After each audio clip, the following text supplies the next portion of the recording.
Hi, it's Olivia, and today I have a book review for Girl, Wash Your Face by Rachel Hollis. This is a book that I continuously see on the bestsellers list in the self-help genre, and I was also reading it for a side project, but getting right to it, this book was not for me. It didn't speak to me. Clearly there's a lot of people who like it, but not me. I didn't like this book. I think overall it was because there was no new ideas. And it came off really narrow-minded. And perhaps the biggest thing is that I'm sure it was supposed to be inspiring and empowering, but for me, by the time I finished it, I felt less moved than a rock. I felt very uninspired. It can be awkward to rate a book like this low because when the author is telling their personal experiences, or if it's a memoir or something, it can feel like you're rating their personal experience low, and that's not it. It's how they take their experiences and turn it into advice and the message that they're giving in their book. I just didn't like this one. Obviously, most of my thoughts for this book are negative, but I do have a few positives that I'll put at the end so we can end on a positive note. So the first thing I want to talk about is how it was repetitive and it also lacked depth. It felt very like surface level, and basically the gist of what she's saying for the whole book is that you are in control of your life. If you want to change something in your life, you need to just do it. If you have a problem, just do it. I had this problem and the solution was that I just did it. And there was honestly nothing groundbreaking about anything that she said, even though she made it seem like these big revelations. It came off as like watered down Pinterest quotes, you know, like I've seen it before, and I've even seen people claiming that she plagiarized a lot of the words, which I wouldn't have a hard time believing because it feels like you've read this stuff before. But also, she has a habit of contradicting herself. So the way the book is structured is every chapter starts out with a lie, and through a story or something she explains how she realized it was a lie, not true, and then she ends with some advice or tips. These were some of the tips that she provided. One of them was keeping my goals in plain sight, cool. Starting with one small goal, cool. Setting goals, not time limits, cool. I get it, goals. And then a couple chapters later, she's talking about goals again, and she's talking about having visual pictured goals in her closet, and one of them is this. The second is a picture of a vacation home in Hawaii. Both have been on my wish list for years. The house in particular feels extra dreamy but hard to achieve. My goal is to own it by the time I'm 40, so I've got 5 years. What happened to not having time limits? A lot of things like that kept coming up. And the next biggest problem that I have was that it was very tone deaf. There was a lot of things that she was preaching and highlighting that just showed to me that she wasn't recognizing her privilege. Even though she makes a point of calling out her privilege in one chapter, I'm going to talk about that chapter in a little bit because, She also seems to try too hard, in my opinion, to try to sound relatable. She'll say, girl, sister, yo, you need your tribe of women, you need to find your tribe, things like that, that just came off cringy to me. Also, something she mentioned was that her son called out that she was not like other moms, that she pulls the I'm not like other girls often, but the reason why she said that she's not like other moms is because of how much she works, and this is what she had to say. Because of that, I made a special effort to volunteer in his classroom every other week, but that wasn't right either, because even though I sat in the teeny tiny chairs cutting paper and stuffing homework folders like other volunteers, I wasn't in jeans or yoga pants.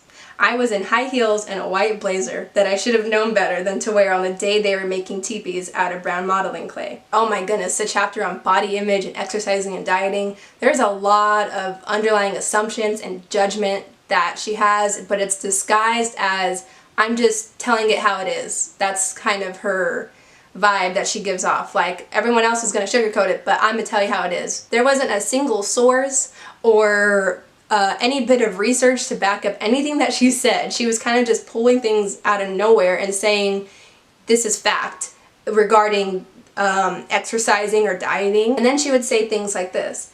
I believe your creator delights in the intricacies of you, and he is filled with joy when you live out your potential. I also believe that humans were not made to be out of shape and severely overweight. And there's a lot of comments throughout the book about like somebody having a piece of cake and it's shameful or something like that, and it's just weird. Also, even though I'd never heard of her before reading this, she is a successful entrepreneur or businesswoman. She has like her own company, and there's nothing wrong with being a proud, successful woman, but after repeating the same thing like 5 times in a kind of self-serving way, it becomes just obnoxious, honestly. It started to feel very unneeded. And another problem I had was the choice in stories that she used to explain a message. Honestly, it seemed to be like such a stretch. Some of these things, I'd be like, why? You're really using this story to talk about this idea? She started a chapter out about how she shaves her toes and how she's like, yes, I know, I shave my toes. And believe it or not, I bullied a girl once for shaving her toes, and now I do the same thing. And I was just like, why am I reading this? And I get the intentions that she had behind so many of these things, but it just really wasn't written well for me. I also mentioned there's a chapter where she acknowledged her privilege, and in this chapter she mentioned how it wasn't until basically junior high when she went to Disneyland that she got her first experience with people that didn't look like her. Like a more diverse environment. She saw two men holding hands, or she saw other people of color, and it ends up turning into a big old chapter of you need to make sure you hang out with those people. She even says, one of my best friends is, can you guess where this is going? Can you guess? She says, one of my best friends is gay, African American, and Mexican American.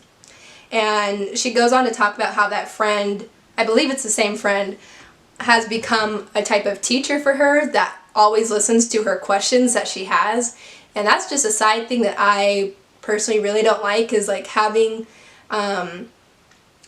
people serve as your teacher instead of just educating yourself. I'm not going to get into that. And the last thing I'll talk about is the title itself. I did not understand why it was called Girl Wash Your Face. And that's not the whole title. The full title is actually very long, and it says, Girl, wash your face, stop believing the lies about who you are so you can be who you were meant to be.